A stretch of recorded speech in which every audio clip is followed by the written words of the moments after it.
அண்ணாவும் கலைஞரும் உருவாக்கிய இந்த திமுக கடந்த 2 நாட்களாக பாராளுமன்றத்திலே படக்கூடிய அவமானங்களை பார்த்தால் இந்த அவமானங்கள் எல்லாம் படக்கூடாது என்பதற்காகத்தான் முத்தமிழ் அறிஞர் நம்மையெல்லாம் விட்டு மறைந்திருப்பாரோ என்று எனக்கு தோன்றுகிறது.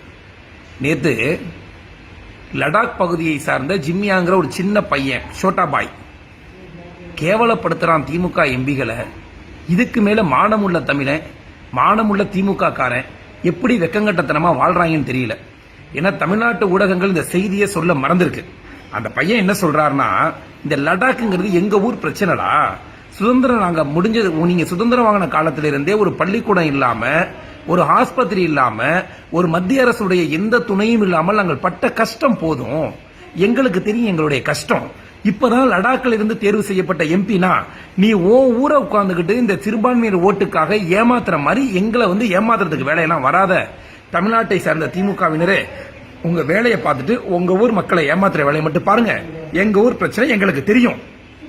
எங்களுடைய மக்களுடைய ஆசை இவ்வளவு காலமாக தனி மாநிலங்களாக நாங்கள் பிரிக்கப்பட்டு மத்திய அரசு நேராக கவனம் எடுக்கப்பட்டு தீவிரவாத குழுக்கள் ஒழியணுங்கிறது எங்க ஆசை அப்படின்னு துப்பிட்டான். எங்க ஐயா நாஞ்சில் சம்பத் சொல்ற மாதிரி துப்புனா திமுக பார்லிமெண்ட் எம்பி எல்லாம் தொடச்சிக்க வேண்டியதான். ஏன்னா இதை எந்த திமுக காரங்களுடைய எந்த மீடியாவும் சொல்லல. தயவு செய்து இந்த காஷ்மீர் பிரச்சனையுடைய பிரிவினைவாதிகளுக்கு ஆதரவாக இந்த கபடம் ஆடக்கூடிய டிஆர் பாலு கேட்கிறாரு, என்னுடைய நண்பர் பரூக் அப்துல்லா எங்கே? என்ன பரூக் அப்துல்லா என்ன நேதாஜி சுபாஷ் சந்திர போஸா? இந்த தேசத்தை காஷ்மீரை 3 பேர் சேர்ந்து இந்த நாட்டை கொள்ளையடிச்சு அந்த காஷ்மீரை இந்தியா விட்டு பிரித்து பாகிஸ்தானுடைய தீவிரவாதிகள் கைவசம் ஒப்படைத்து தங்களுடைய சொத்துக்களையும் இந்த அரசை மிரட்டுவதற்கும் பயன்படுத்திய அந்த காஷ்மீருடைய பரூக் அப்துல்லா எங்கேன்னு டிஆர் பால் கேட்கிறார். எவ்வளவு பெரிய உருப்படாத தனம்! நீ என்ன பண்ணிருக்கணும்? காஷ்மீரை ஏண்டா பிரிக்கிறேன்னு சொல்லி லபோலபன் துடிக்கிற நாயி, இதே ராஜபக்சேவோட கையில போய் பொம்மையை கொடுத்து விட்டு ஈழத்தமிழர்களுக்கு எதிராக நின்னீங்களே திமுக, அன்னைக்கு எங்க போனுச்சு? எவ்வளவு பெரிய கபட நாடகத்தை, ஒரு வெக்கங்கட்டத்தனத்தை இந்த தமிழ்நாட்டு மக்கள்கிட்ட அரங்கேற்றிக் கொண்டே இருக்கிறார்கள். காஷ்மீர் பிரச்சனை என்பது சிறுபான்மையினருக்கும் பெரும்பான்மையினருக்கும் இருக்கக்கூடிய பிரச்சனை அல்ல. அந்த பிரச்சனை அப்படிப்பட்ட பிரச்சனையாக இஸ்லாமியர்களுக்கு ஆதரவோடு தமிழகத்திலே இருக்கக்கூடிய திமுக ஆதரிக்குமானால் அது இஸ்லாமியர்களுக்கு செய்யக்கூடிய துரோகம். ஏன்னா அங்க தீவிரவாதி, அங்கிருந்து வந்த இஸ்லாமிய தீவிரவாதி இந்து மட்டும் தான் பார்த்து குண்டு வெடிக்கல. இதுவரைக்கும் 46,000 உயிர்கள் இறந்து போயிருக்கின்றன. அதுல 50% மேல் அங்க இருக்கக்கூடிய இஸ்லாமியர்கள். இந்த உண்மையை தமிழ்நாட்டு இளைஞர்கள் புரிஞ்சுக்கணும். தமிழ்நாட்டு இஸ்லாமிய இளைஞர்கள் புரிஞ்சுக்கணும்.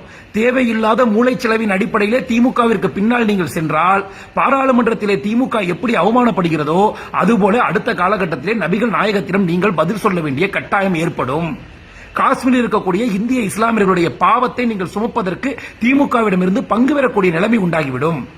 தயவு செய்து உங்களுக்கு தெரியாத தேவையில்லாத பிரச்சனையில் மூக்க நுழைக்காதீங்க. இது இந்தியாவுடைய பிரச்சனை. அவர் என்ன சொல்றாரு?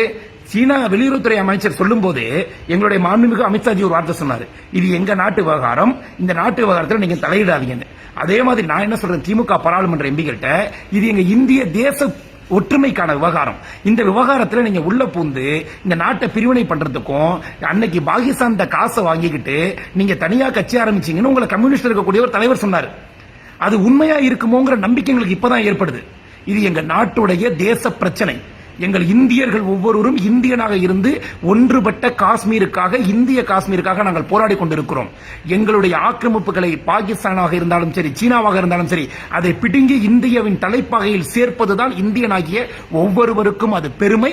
இதற்காக நீண்ட காலம் போராடிய பாரத பிரதமருக்கும் அமித்ஷா அவர்களுக்கும் நாங்கள் தமிழ்நாட்டு இளைஞர்கள் நேதாஜி சுபாஷ் சந்திரபோஸுக்கு எப்படி கை கொடுத்தாரோ பசுமுன் தேவர், அதுபோன்ற சிக்கெழுத்த சிம்மல் வஉசி பிறந்த இந்த பூமியில் கொடிகாத்த குமரன் பிறந்த இந்த தமிழர்கள் நாங்கள் இந்தியாவை ஆதரிப்போம், இந்தியர்களுக்காக நிற்போம். காஷ்மீர் எங்களின் மண். பாரத் மாதா கி ஜெய்.